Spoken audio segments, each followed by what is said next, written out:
Bonjour à tous et bienvenue dans cette vidéo. Aujourd'hui, nous allons réagir au crash qui a été filmé d'un Sukhoi 25 dans la mer d'Azov, pas très loin de la grosse base de la chasse embarquée russe. Comme vous voyez sur ces images, on voit clairement le Sukhoi 25 qui a une attitude légèrement vers le bas, une trajectoire qui ressemble à une vitesse optimale de planer, c'est-à-dire une double panne moteur ou un souci de propulsion. Et sans faire aucune correction, le pilote tire sur le siège éjectable, s'éjecte, il tire sur la poignée. On voit la séquence d'éjection qui se passe nominalement. Il arrive derrière dans l'eau et d'après les comptes rendus, d'après la presse russe, il est décédé en s'étant retrouvé bloqué dans la toile de son parachute. Ce que je vous propose dans cette vidéo, eh bien dans un premier temps, c'est de recontextualiser un petit peu ces images avec le Sukhoi 25, avec cette ville de Iyezk, qui avait d'ailleurs connu un crash de Sukhoi 34 il y a quelques mois, et surtout d'en extraire des leçons que l'on peut apprendre par rapport à la survie maritime ou même à l'éjection de manière générale. D'après les déclarations officielles, cet aéronef ne participe pas directement aux opérations de combat contre l'Ukraine. Mais je vous rappelle que si vous voulez en savoir un peu plus et mieux comprendre la guerre aérienne en Ukraine, je vous conseille, au-delà de l'Ukraine, on y a mis tout notre cœur et on a de très bons retours dessus. C'est assez technique, mais on le vulgarise autant que possible. Et l'objectif, l'état final recherché, c'est de vous donner les armes, les connaissances nécessaires pour vous créer votre propre conscience de la situation, conscience de la situation qui est absolument nécessaire pour les pilotes, mais également pour les citoyens. Allez, jingle.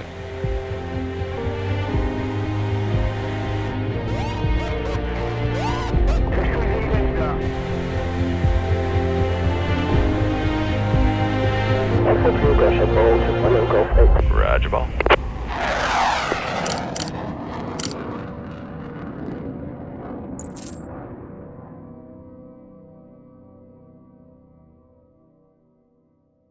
Alors le Sukhoi 25, c'est un avion qui a fait son premier vol en 1975, il y a maintenant 48 ans, mis en service opérationnel en 81. Il y en a plus de 1024 qui ont été construits entre 1978 et 2017. C'est un avion subsonique, il ne peut pas dépasser le Mach 0,79, qui est assez lourd, 9 tonnes 7 à vide, qui peut monter jusqu'à 19 tonnes 3. Donc un super étendard, c'était 12 tonnes 4 à la masse maximum. Un Rafale, c'est à peu près 24 tonnes, ça vous donne une idée. Il a deux réacteurs qui poussent chacun 4,4 tonnes de poussée. Et c'est un avion qui est jugé assez sain et qui a été réfléchi pour venir s'approcher de la menace et ouvrir le feu. Ce qui explique donc sa forte attrition au combat. Vous vous rapprochez de tous les systèmes solaires. Il y en a donc 30 pertes qui ont été documentées depuis le début de la guerre en Ukraine. C'est un avion qui a été beaucoup vendu à l'export. Et pour ce qui est des pannes moteurs, ce qui est probable dans ce cas-là, il y avait eu un cas avec un Sukhoi 25K, c'était au Congo en 2007 lors d'une démonstration aérienne pour le jour de la fête nationale. Il y en avait un qui avait été perdu à cause de panne réacteur, donc il y a déjà eu des cas documentés de panne réacteur, double panne réacteur sur Sukhoi 25.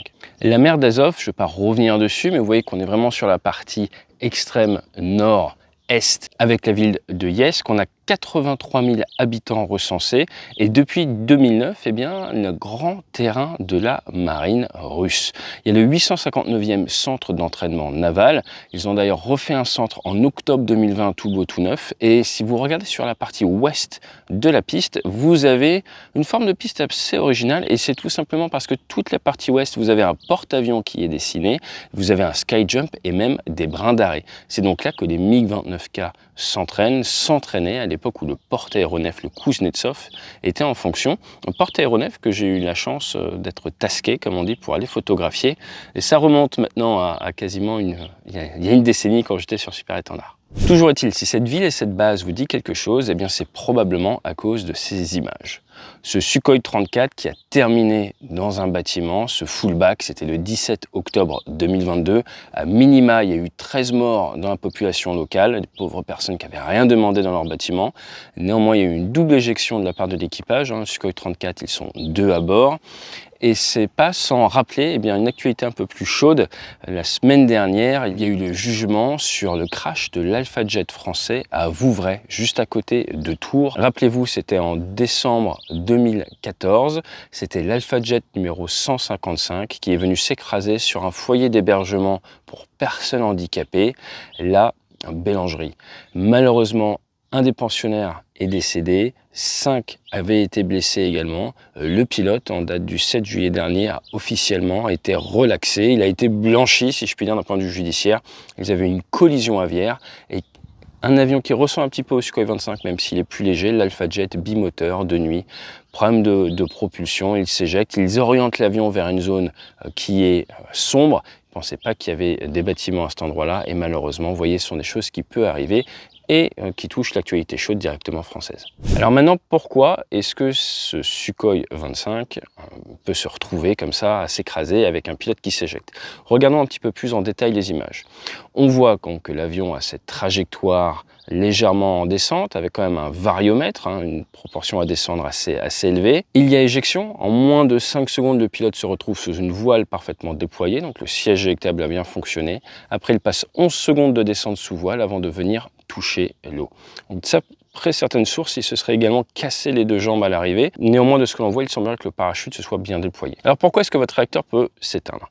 Sur un bimoteur, eh bien, ça pourrait être un problème de carburant. Ça peut également être collision aviaire catastrophique. On l'a vu en 2009 avec un Airbus A320. Ça peut également être un aéronef qui se retrouve en N-1, donc en monomoteur, mais avec des performances qui ne sont pas suffisantes. Alors c'est rare, mais sur les avions militaires, ça peut arriver. Si vous êtes face à des températures élevées, c'est actuellement le cas dans cette zone.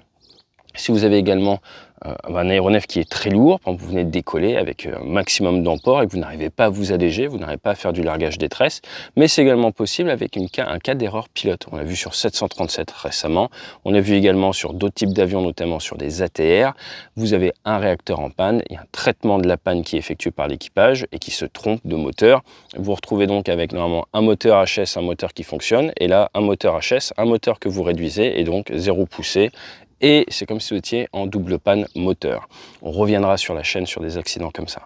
Donc comme on a dit, souci de facteur humain, souci de performance, collision aviaire, souci mécanique, forcément, un problème de maintenance. Donc là, un des réacteurs c'est possible, les 2 statistiquement c'est plus faible, mais tout est possible dans l'aviation, et carburant contaminé.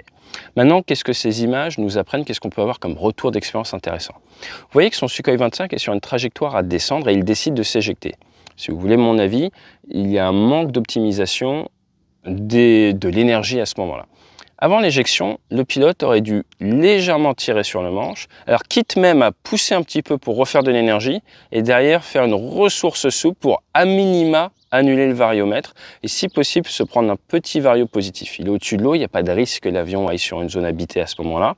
Pourquoi? Parce que vous voulez aider votre siège éjectable, il va partir par rapport à votre vario de base, et on est quand même dans des phases assez basses. Le Sukhoi 25, c'est un vieil avion, le siège éjectable du Sukhoi, c'est pas tout neuf. Vous voulez optimiser vos chances de succès, et donc essayer à minima d'arrêter votre vario, ou, si possible, de récupérer un variomètre légèrement positif pour aider votre siège et avoir plus de temps sous voile pour freiner, mais également avoir le temps de faire vos actions vitales, notamment si vous avez du matériel de sécurité à déployer.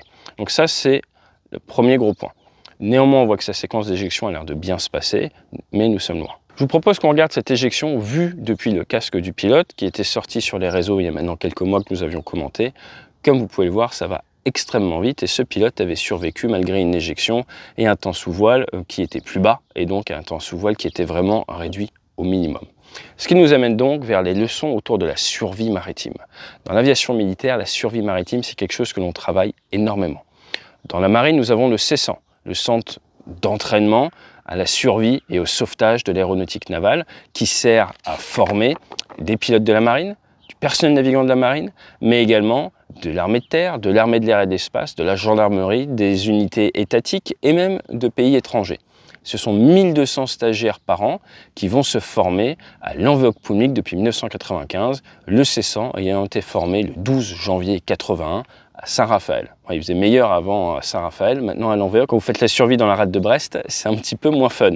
Mais l'idée là, c'est quoi? C'est d'apprendre à se sortir d'un aéronef, avion, ou hélico retourné sous l'eau, de jour, de nuit, à utiliser son équipement de secours, à faire de la survie en mer et également à survivre à un tractage par sa voile de parachute.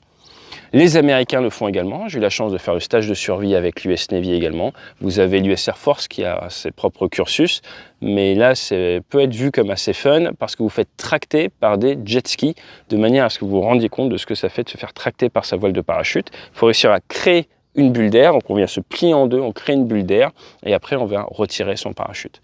Pour ce qui est de survivre quand on tombe sous son parachute, nous c'est quelque chose que l'on fait vivre à nos stagiaires quand on fait des séminaires d'entreprise sur plusieurs jours. On les sort de leur situation de confort, on les met dans une piscine ou dans un lac sous cette toile de parachute parce qu'en fait c'est de la conscience de soi, c'est du contrôle et c'est de la méthode.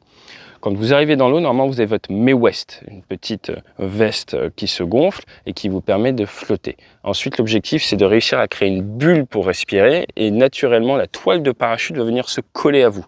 Donc il va falloir avec une main créer une poche d'air et après avec l'autre main avancer et sortir en suivant une suspente. Si vous suivez une suspente, ça va vous amener dehors. Si vous bougez des pieds, vous allez vous emmêler. Donc vous voulez surtout pas bouger les pieds, vous voulez avoir votre dispositif de flottabilité qui est gonflé et ensuite vous créez cette poche d'air. Comme ça, la toile de parachute ne vient pas obstruer vos voies respiratoires.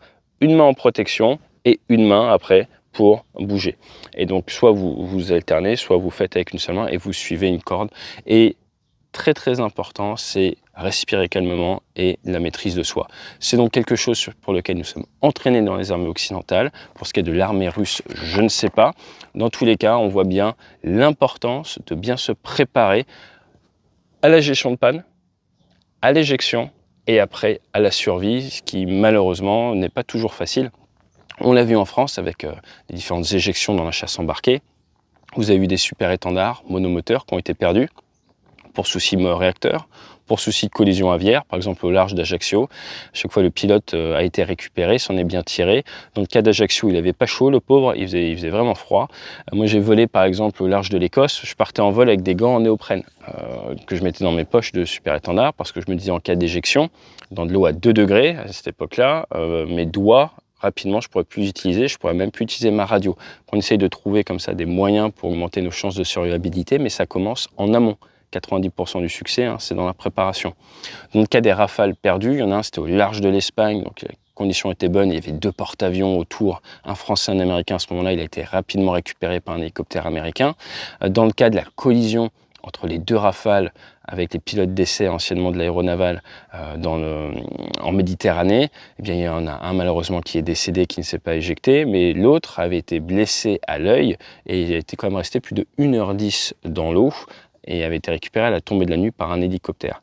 Donc dans tous les cas, voilà, il faut partir du principe qu'on va se retrouver en une position de survie, et cette survie qui fait un énorme décalage intellectuel avec la période de confort que l'on connaît en amont, bien assis au chaud dans notre cockpit, il faut s'y préparer psychologiquement. Donc si vous faites de l'aviation légère, même si vous conduisez votre voiture, c'est bien de réfléchir à comment est-ce que vous allez réagir en cas de souci, explosion d'un pneu, une biche qui traverse, une panne moteur, ce genre de choses, vous êtes obligé d'amérir, mais réfléchissez également, construisez-vous une réflexion sur la situation de survie après. Vous êtes dans une petite route du sud-ouest à 2 h du matin, il n'y a pas de réseau, ben c'est là que ça va commencer à être difficile et c'est d'autant plus facile à gérer, vous vivrez d'autant mieux avec les conséquences de vos décisions que vous avez réfléchi tranquillement, au calme, en amont. Et s'il y a une chose à retenir de ce crash de Sukhoi 25 où le pilote est décédé, c'est qu'on voit que dans des conditions d'éjection quasi parfaites, il faisait beau, on est au bord de la plage, le parachute a l'air de bien fonctionner, il a l'opportunité de casser le variomètre s'il le veut ou pas. Si vous n'avez pas mis toutes les chances de votre côté, à un moment, eh bien peut-être que vous ne survivrez pas à cause d'un petit détail. Qui sait, peut-être que s'il avait tiré sur le manche, qu'il avait annulé son taux vario, il aurait eu plus de temps sous voile, il aurait pu survivre. On ne sait pas, on ne peut pas refaire l'histoire. Mais êtes-vous prêt à vivre avec les conséquences de votre manque de préparation? Comme ça qu'on réfléchit dans l'aviation navale. Allez, j'espère que ça vous permettra de transférer 2-3 concepts au-delà du cockpit. Je vous dis à très bientôt sur la chaîne. Excellent été et fly safe.